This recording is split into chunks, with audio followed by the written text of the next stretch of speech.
Hello students, today we are going to start with the first chapter of macroeconomics. So the name of the first chapter is circular flow of income. So let's start with the chapter. So first of all, let's see that what is the meaning of circular flow of income. So circular flow of income basically represents the flow of income among the different sectors of an economy. आपके economy के जो अलग अलग sectors हैं और उन sectors के बीच में जो मनी का फ्लो है, ठीक है, जो मनी का सर्कुलेशन है, that is being represented by circular flow of income. So आपकी इकोनॉमी के जो अलग अलग सेक्टर्स हैं, basically your government, your household, your firms, your rest of the world, right, इन सबके बीच में आपका जो मनी है किस तरह से सर्कुलेट होता है, तो उस सर्कुलेशन का जो प्रेजेंटेशन है that is being done by a circular flow of income. Okay, वैसे आप सबको ये पता ही होगा दैट हमारी इकोनॉमी में चार सेक्टर्स होते हैं, right. It's a very basic thing. The first one is your house holds. The second is your firm. The third one is government. And the fourth one is rest of the world. Right? हमारी economy में ये चार sectors होते हैं और इन चारों sectors के बीच में किस तरह से हमारा मनी सर्कुलेट हो रहा है, राइट. इन चारों सेक्टर्स के बीच में हमारा मनी किस तरह से सर्कुलेट हो रहा है, तो यही रिप्रेजेंट करता है हमारा circular flow of income, right. So अगर हम बात करें, अभी जो हमने पढ़ना है सिर्फ टू सेक्टर मॉडल पढ़ना है, राइट. हम बात करेंगे सिर्फ हाउस होल्ड और फर्म्स के बारे में, ठीक है. सो यहाँ पे देख सकते हो टू सेक्टर इकोनॉमी और सिंपल इकोनॉमी के अंदर सिर्फ दो सेक्टर्स होते हैं. The one is house hold and the second one is firms. So closed economy ऐसी इकोनॉमी होती है जहाँ पे हाउस होल्ड है, फर्म्स है, गवर्नमेंट है एंड फाइनेंशियल सेक्टर है, ठीक है, जहाँ पे रेस्ट ऑफ द वर्ल्ड से कोई भी डीलिंग नहीं है, मतलब where you are not involve in export और इम्पोर्ट. एंड ओपन इकोनॉमी ऐसी होगी जहाँ पे हाउस होल्ड्स भी है, फर्म्स भी है, गवर्नमेंट भी है and rest of the world भी है, मतलब जहाँ पे सबका क्या है, आपस में इंटरेक्शन है. So that is your open economy. As of now अभी हमने सिर्फ टू सेक्टर मॉडल पढ़ना है एंड टू सेक्टर मॉडल के अंदर हमारे क्या आएगा, house hold and your firm. Now let's see the flow of income in two sector economy. So before starting that, here we have some assumptions. वो assumptions जो हमें याद रखने हैं before understanding this circular flow of income. So सबसे पहला assumption ये है that हमारा जो circular flow of income है वो किस में है, टू सेक्टर इकोनॉमी के अंदर है. टू सेक्टर इकोनॉमी का मतलब हमारी इकोनॉमी में हम assume कर रहे हैं कि सिर्फ दो ही सेक्टर हैं. The one is your household and the second one is your firm. Government and rest of the world, right, इनका कोई भी एग्जिस्टेंस नहीं है या फिर इनका कोई भी इंटरफेरेंस नहीं है, ठीक है, इनका कोई इंटरैक्शन नहीं है. तो हम ये मान के चलेंगे दैट हमारी इकोनॉमी में सिर्फ और सिर्फ दो सेक्टर्स हैं, जिसमें हाउस होल्ड का काम क्या होता है, फैक्टर सर्विस देना, राइट. हाउस होल्ड का काम क्या होता है, फैक्टर सर्विस देना, जिसकी मदद से क्या होगा, जो आपके फर्म्स हैं वो गुड्स एंड सर्विसेज क्या करेंगी, प्रोड्यूस करेंगी, और हाउस होल्ड को रिटर्न में क्या मिलते हैं, पैसे मिलते हैं, जिसको हम क्या बोलते हैं, फैक्टर इनकम, राइट. और उस फैक्टर इनकम की मदद से वो क्या करती हैं, अपना कंजम्पशन एक्सपेंडिचर करते हैं. ओके, सो यहाँ पे क्या याद रखना, that factors of production provide करते हैं कौन, हमारे हाउस होल्ड्स, ठीक है, जिसके बदले उनको क्या मिलता है, फैक्टर इनकम, और फैक्टर इनकम की मदद से वो क्या कर पाते हैं, अपना कंजम्पशन एक्सपेंडिचर. ओके, फर्म्स का काम क्या है, जो फैक्टर्स ऑफ प्रोडक्शन और I can say the factor services which are provided by the household, उसको इस्तेमाल करना और उसको इस्तेमाल करके क्या करना, गुड्स एंड सर्विसेज प्रोड्यूस करना, और क्या करना, फैक्टर पेमेंट करना to the household for their services. जो सर्विसेज हाउस होल्ड ने दी हैं उसके बदले उन्हें क्या करना, पेमेंट करना in form of factor payment. अब यहाँ पे हमने बोला फैक्टर्स ऑफ प्रोडक्शन क्या होता है. सो फैक्टर्स ऑफ प्रोडक्शन का मतलब क्या होता है, वो सारे इनपुट्स जो रिक्वायर्ड होते हैं for the production of goods and services. आपका कोई भी गुड या सर्विस बनाने के लिए जो इनपुट्स की रिक्वायरमेंट होती है, that inputs are basically factors of production, जैसे कि land, labour, capital and entrepreneur. These are the factors of production which are required for production of any good or service. और इन फैक्टर्स ऑफ प्रोडक्शन को return में क्या मिलता है? What they receive is factor income, right? इनको factor income मिलता है in return of their services, ठीक है? और ये फैक्टर्स ऑफ प्रोडक्शन कौन प्रोवाइड करता है? फैक्टर्स ऑफ प्रोडक्शन कौन प्रोवाइड करता है? हाउस होल्ड्स प्रोवाइड करते हैं. और किसको प्रोवाइड करते हैं? To the firms. So households को रिटर्न में क्या मिलती है? Factor payment. और फर्म्स को क्या मिलता है? Input, so that they can produce goods and services. Okay, now the next point is factor payment. तो फैक्टर पेमेंट क्या हो गई? वो income which the suppliers of fact of production get in return of their service. That means factor payment का मतलब क्या हो गया? वो पैसा जो factors of production को मिल रहा है for their services. जो वो सर्विस दे रहे हैं उसके रिटर्न में उन्हें जो पैसा मिलता है, that is basically their factors payment. Land को क्या मिलता है in return for the service? Rent. Labour को वेजेस, कैपिटल को इंटरेस्ट एंड एंटरप्रेन्योर को profit. Okay okay, the last assumption is आपकी इकोनॉमी में कोई भी सेविंग्स नहीं है, राइट? आपकी इकोनॉमी में किसी भी तरह की सेविंग्स नहीं आ रही है. इसका मतलब ये है हाउस होल्ड जितना भी अर्न कर रहा है in form of factor payments, वो सारा का सारा पैसा क्या कर रहा है? वो अपने कंजम्पशन एक्सपेंडिचर के ऊपर खर्च कर रहा है. सिमिलरली फर्म्स जितना भी प्रॉफिट अर्न कर रहे हैं वो भी उस प्रॉफिट में से कुछ भी सेव नहीं कर रहे हैं, वो भी सारा का सारा क्या कर रहे हैं? स्पेंड कर रहे हैं, राइट? सो ये चीज आपको याद रखनी है दैट हमारी इकोनॉमी के अंदर सेविंग्स नहीं है. जितनी भी इनकम अर्न है हाउस होल्ड्स की, वो क्या कर रहे हैं? स्पेंड कर रहे हैं कंजम्पशन एक्सपेंडिचर पे. और फर्म्स भी अपने प्रॉफिट्स में से कुछ भी सेव नहीं कर रहे हैं. So these are the assumptions which you need to remember. Now let's move on to the circular flow. Okay, here we have the first sector, that is the household, and the second one is your firm.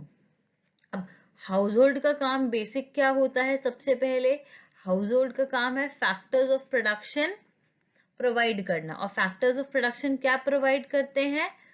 Factor service, right? So here you can see that household ने क्या करा? Factor service provide करा. किसको? Firms को. अब उसके return में firms ने क्या किया? उन्हें पे किया फैक्टर पेमेंट. दैट मीन्स जो फैक्टर सर्विस फर्म ने ली है हाउस होल्ड से, तो उसके बदले उन्हें उसकी क्या दी? पेमेंट दी. नाउ अब इन पेमेंट्स का हाउस होल्ड क्या करेंगे? अब इस पेमेंट की मदद से हाउस होल्ड क्या करेंगे? हाउस होल्ड अपना एक्सपेंडिचर करेंगे. सो हाउस होल्ड ने क्या करा? अपना कंजम्पशन एक्सपेंडिचर करा. और वही पैसा जो फर्म ने दिया था वो वापस किसके पास आ गया? फर्म के पास आ गया, राइट? अब हाउस होल्ड ने कंजम्पशन एक्सपेंडिचर किस पे किया? Obviously on the goods and services which are being produced by the firm. Okay, अगर इसको मैं एक एग्जाम्पल की मदद से और समझाना चाहूँ, सो यू कैन सी एक एग्जाम्पल लेते हैं. फॉर एग्जाम्पल हाउस होल्ड ने फैक्टर सर्विस प्रोवाइड करी, राइट? फैक्टर सर्विस प्रोवाइड करने के बाद उनको जो फैक्टर पेमेंट मिली दैट इज ₹1000, ठीक है? एज्यूम करें कि उन्हें 1000 रुपए मिले. अब 1000 रुपए जब उनको फैक्टर पेमेंट के तौर से रिसीव हुए, उन्होंने क्या करा? इसी 1000 रुपए का कंजम्पशन एक्सपेंडिचर कर लिया, ठीक है? और उसके बदले क्या ले ली? गुड्स एंड सर्विसेज खरीद ली. तो देखा जाए यहाँ पे वो पैसा जो फर्म ने पे किया था हाउस होल्ड को, वही पैसा हाउस होल्ड ने फिर से किसको रिटर्न कर दिया? फर्म को. यहाँ पे फैक्टर पेमेंट के थ्रू लिया और यहाँ पे कंजम्पशन एक्सपेंडिचर के थ्रू क्या कर दिया? फिर से फर्म को रिटर्न कर दिया. So this is basically the circular flow of income, कि कैसे आपकी इनकम क्या हो रही है? इन दोनों सेक्टर्स के बीच में सर्कुलेट हो रही है. Fine, am I clear to everyone? Okay, एक और इंपॉर्टेंट चीज which you need to remember, आप देख सकते हो there is one outer loop and there is one inner loop. Outer loop में देखोगे इन्वॉल्वमेंट किसका है? फैक्टर सर्विस का एंड गुड्स एंड सर्विसेज का. सो जो आउटर लूप है इसको हम क्या बोलते हैं? हमारा रियल फ्लो, कि यहाँ पे क्या है, गुड्स एंड सर्विसेज का फ्लो है। एंड यहाँ पे देखोगे in the loop consumption expenditure and factor payments, तो इसको हम क्या बोलते हैं, हमारा मनी फ्लो, क्योंकि यहाँ पे क्या है, मनी का इन्वॉल्वमेंट है या फिर मनी का क्या हो रहा है, फ्लो हो रहा है। बाकी हमें इसे आगे और फर्दर इलैबोरेट वे में पढ़ना है, but you should remember this that जो आपका आउटर लूप है that is your real flow, जहाँ पे गुड्स एंड सर्विसेज का इन्वॉल्वमेंट है, गुड्स एंड सर्विसेज का फ्लो है, and the inner loop is your money flow, because यहाँ पे क्या है, मनी का इन्वॉल्वमेंट है या फिर मनी का फ्लो है। I hope this much is clear. Now let's see the next, the further explanation of this. So the first point here is the outer loop is basically your real flow and the inner loop is your money flow. Second, there is a circular and continuous flow of income. Of course हमने देखा था आपका जो flow था there was continuous, ठीक है, वो never ending था, because जितना भी income which your households are earning as factor payment, वो क्या कर रहे हैं, वो वापस दे रहे हैं फर्म को थ्रू कंजम्पशन एक्सपेंडिचर, और ये प्रोसेस क्या रहेगा, चलता रहेगा, right. This circular flow of income process क्या रहेगा, चलता रहेगा, बिकॉज ह्यूमन बींग्स की जो वॉन्ट्स है दे आर नेवर एंडिंग, वो चलती रहती हैं, और उसके लिए the firms will keep on producing, और अगर फर्म्स को प्रोडक्शन कराए so they will need factors of production. So that's why the circular flow of income क्या है, एक continuous process है, and that's why only this process or this flow is circular in nature. Okay, so these are the important points which you need to remember. Now let's see the next topic. Now let's see the phases of circular flow of income. Basically we have three phases. The first one is production, the second is income, the third is expenditure. Okay, in production phase the factors of production are doing the production process, मतलब यहाँ पे जो households हैं they provide factors of production to the firms and they are producing goods and services. So in production function we are doing the production of goods and services, and in income phase the factors of production are paid, that means they are receiving income for the services they have rendered. So उन्होंने जो income receive की या फिर जो जो आपके firms हैं जो पेमेंट करते हैं to the households, right, for their services, that is included in income phase. उसके बाद एक्सपेंडिचर फेज, जब हाउस होल्ड्स के पास पैसे आ गए, what they will do, they will buy goods and services. So goods and services खरीदने के लिए जो वो कंजम्पशन कर रहे हैं, so that is your expenditure phase. यहाँ पे हाउस होल्ड्स क्या कर रहे हैं, अपना consumption expenditure, right? So these are the three phases of circular flow of income. Let's see the definition as well.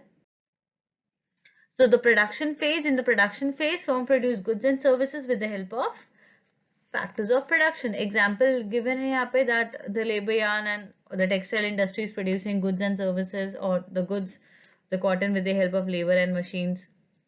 In income phase the factor income is transferred from firms to households, मतलब यहाँ पे क्या हो रहा है, जो income मिल रही है to the factors of production for their services. And in expenditure phase जो भी इनकम रिसीव्ड है by the household is spend on the goods and services which are being produced by the firm. So you can just read this, and if you have any doubt or any query, you can just share a query with us.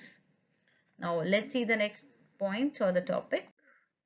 Okay, now here you have the difference between the real and the money flow basically. So first let's understand what is the meaning of real flow. As I have already discussed this in circular flow. अब यहाँ पे भी एक बार let's see it again. So real flow is basically the flow of factor services from households to firms and flow of goods from firms to households. जब आपका households और firms के बीच में factor services रेंडर हो रही है and जो firm goods and services provide कर रहा है किसको, हाउस होल्ड्स को, तो ये जो फ्लो है that is your real flow. Because यहाँ पे क्या है, कोई मनी का इन्वॉल्वमेंट नहीं है, यहाँ पे क्या हो रहा है, सिर्फ गुड्स एंड सर्विसेज क्या हो रही है, एक्सचेंज हो रही है। ओके, यहाँ पे गुड्स एंड सर्विसेज का एक्सचेंज है, यहाँ पे मनी का कोई भी इन्वॉल्वमेंट नहीं है, इसीलिए इसे हम क्या बोलते हैं, real flow. and this flow is used to determine the growth process in the economy. इसका मतलब है ये हेल्प करने पता करता है कि हमारी इकोनॉमी में कितनी ज्यादा ग्रोथ है। बिकॉज अगर गुड्स एंड सर्विसेज का प्रोडक्शन ज्यादा है, सो दैट मीन जीडीपी ज्यादा है, और जितना ज्यादा एक इकोनॉमी का जीडीपी होता है उतना ज्यादा उसको इकोनॉमी को माना जाता है कि उस इकोनॉमी में ग्रोथ है। ठीक है, तो एक ग्रोथ का इंडिकेटर है this real flow. And what is the other name for the real flow is physical flow, right? Real name का दूसरा नाम क्या है? Physical flow. Okay, now let's see the money flow. Money flow के अंदर क्या है? It is the flow where your households are doing their consumption expenditure or the firms are paying the factor payment to the households. So ये जो दोनों है that is included in your money flow, right? Because यहाँ पे there is involvement of money, क्योंकि यहाँ पे क्या money का involvement, that's why they are called money flow. Okay, why they are called money flow अगर पूछा जाए, so you can easily answer that because here we can see there is exchange of money, right? And what is the other name of the money flow? So the other name of the money flow is nominal flow. Okay, so आपको याद रखना that in real flow there is exchange of goods and services, and in money flow there is exchange or involvement of money. So that's why it is known as money flow, and the other name for the money flow is nominal flow. Okay, now let's move on to the next topic. The next topic and the last topic of this chapter is the basic difference between stock and flow.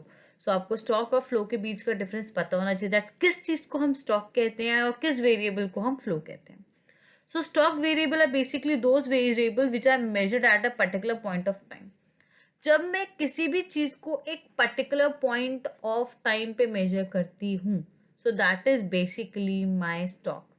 जैसे कि यहाँ पे example given है bank balance. अब bank balance मेरे पास जो भी आता है वो एक पर्टिकुलर डेट पे आता है, right? So that is basically my stock concept. अगर फॉर एग्जांपल हम एक बैलेंस शीट बनाते हैं जिसमें लिख देना balance sheet as on this date है, जैसे लाइक 31 मार्च 2021, तो यहाँ पे क्या है, हमने क्या करा है, यहाँ पे बैलेंस शीट एक पर्टिकुलर डेट पे बनाई है ना, एक पर्टिकुलर पॉइंट ऑफ टाइम पे बनाई है. So that is my stock concept, जहां पे मैं कोई भी चीज को एक पर्टिकुलर डेट पे एक पर्टिकुलर पॉइंट ऑफ टाइम पे क्या कर रही हूँ, मेजर कर रही हूँ. सो that is my stock. And if I talk flow, यहाँ पे मैं क्या कर रही हूँ, it is measured over a period of time, right? जिसको मैंने एक पूरे पर्टिकुलर पीरियड ऑफ टाइम में क्या करा है, मेजर करा है. एक बहुत सिंपल से एग्जाम्पल लेती हूँ. अगर मैं बोल रही हूँ मेरे इस साल की इनकम है ये, for example I have earn 10,000 this year, कि मैंने इस साल में 10,000 रुपए अर्न करे हैं, so this is my income. तो मैं बोल रही हूँ मैंने इस साल के अंदर, that means with in this year, that is measured over a period of time, कि एक साल के अंदर, that is a period of time. So this is my flow concept. ये क्या हो जाएगा, मेरा फ्लो कॉन्सेप्ट. यहाँ पे मैं क्या बात कर रही हूँ कि एक साल के अंदर मैंने 10,000 रुपए क्या करे, अर्न करे. But if I say that today I have a wealth of, मेरे पास जो मेरी वेल्थ है दैट इज ऑफ 5 लाख, तो ये क्या हो जाएगा, मेरा स्टॉक कॉन्सेप्ट. ठीक है, स्टॉक कॉन्सेप्ट, क्योंकि आज मैं इसे एक पर्टिकुलर पीरियड ऑफ टाइम पे क्या कर रही हूँ, मेजर कर रही हूँ कि आज के दिन में मेरे पास इतना क्या है, वेल्थ है. So that is my stock concept. तो याद रखना है, जब आप किसी चीज को एक पर्टिकुलर पॉइंट ऑफ टाइम पे मेजर कर रहे हो दैट इज स्टॉक, एंड जब उसे over a period of time पे मेजर कर रहे हो सो that is flow. At a particular point of time, over a period of time, ये की पॉइंट्स हैं, इनको बहुत अच्छे से याद रखना है, क्योंकि आगे चैप्टर्स में बहुत बार पूछा जाता है that whether it is stock concept or flow concept, तो वहां पे ये at a particular point of time जहां भी देखोगे so that is your stock, and over a period of time that means it is flow.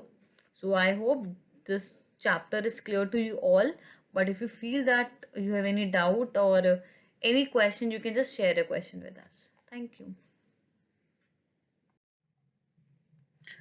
As you all know that in our term 2 syllabus, basically we have the chapters of Indian Eco and macroeconomics. So these two chapters are from macroeconomics, and the rest, that is employment, your infrastructure, sustainable economic development and comparative development experience of India and its neighbor, ये सब किस में include होगा? Your Indian economics. Fine. So in this course, what you will get all the video lectures plus the MCQs of all these chapters. So if you like to see our course, you can visit our website, right? Or you can just click on this link, right? And if you want to contact us, you can contact us through WhatsApp, or you can just click on the I button. So by this, you can get more information about our course.